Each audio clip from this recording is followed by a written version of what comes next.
We were trying for quite a while, about a year, I'd say. And then finally we were just so excited that it finally was happening. The 7 months that we were pregnant, everything was going according to plan. It's just life takes you on funny little detours.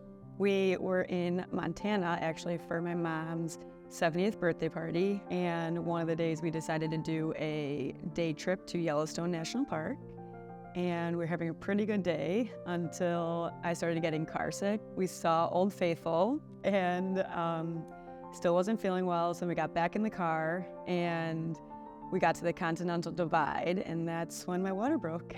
I again was in shock. I didn't believe it was actually happening in the middle of Yellowstone. I was very concerned just with the health of our soon-to-be child and my wife, and so I was at a loss for words. I was very concerned that we were 32 weeks, 2 months out. We needed to get to the hospital, but we're in literally the middle of nowhere.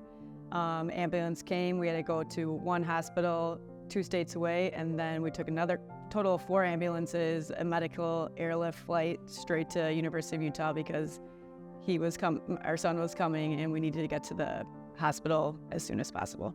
We got to University of Utah, and right off the bat, he needed to be intubated, which is a breathing tube, and he needed a medication called surfactant to help him breathe. Fear had settled in, panic had settled in, but I knew I was in really good hands with all the medical staff there. Nothing can really prepare you for that moment.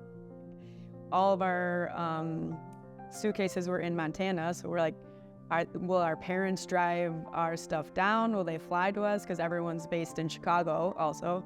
We had absolutely no idea where we were going to sleep, where we were going to go, what we were going to eat, pretty much all of the above. Being a NICU nurse in Chicago, I work with Ronald McDonald House pretty much every shift. They are godsends to all of the patients on our unit. And then it was just wild being on the other side of it. Mary was at the time in the hospital. I was going to check in for the first time at Ronald McDonald. And I went to the elevator to go to my room and put some of our bags in. And right next to the button, there's a dragonfly plaque, which said Mary Tolan on it. For me, I was just like, okay, is that a coincidence, or is this, my aunt? I remember seeing that and just having goosebumps, because the hard thing about it is my aunt is very selfless and she doesn't really talk about some of the great things that she does. And so it wasn't even on my radar that she had this big of an impact in Salt Lake City. There were texts, and then there were phone calls, and eventually we got the good news that Rudy was born, and that he was getting the right care, and that Mary was doing well. And I remember thinking what a godsend it was that they were able to be at Ronald McDonald House. I was taken aback because never in her wildest dreams did she think that any of her contributions would be applied to somebody that she was close to. And I thought, oh my gosh, what a small world.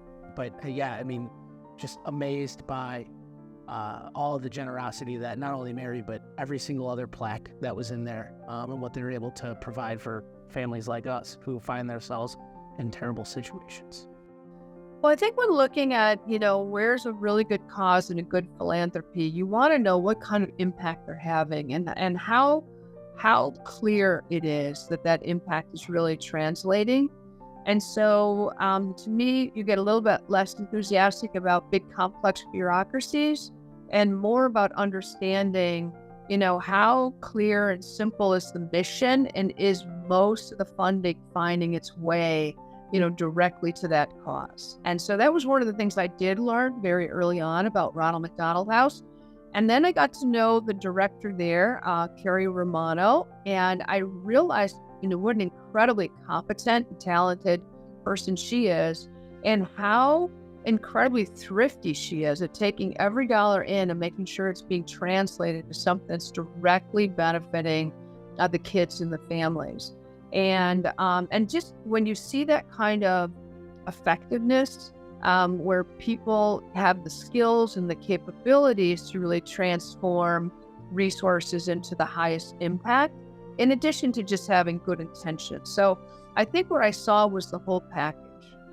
Her legacy is going to be remembered as just from the way that she treated people, what she was able to provide for people.